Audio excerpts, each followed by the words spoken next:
নমস্কার।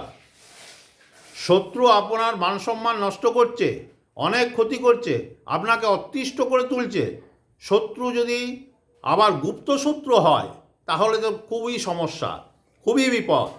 শত্রুকে যদি জব্দ করতে চান তাহলে ভালো করে শুনুন।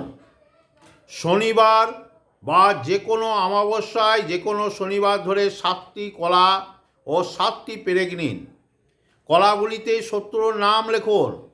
যদি একটা শত্রু হয় সব কলাগুলিতে ওই একটারই নাম লিখতে হবে। যদি 7টি শত্রু হয় 7টি কলাতে 7টি শত্রুর নাম লিখুন।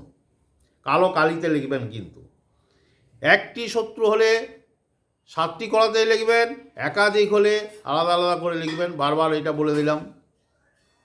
তারপর নাম লিখে সর্বশত্রুর নাম লিখে পেরেকটি গরম করে কলার ভিতরে ঢুকিয়ে দিন, দিয়ে কোনো প্রবাহিত জলে ভাসিয়ে দেন।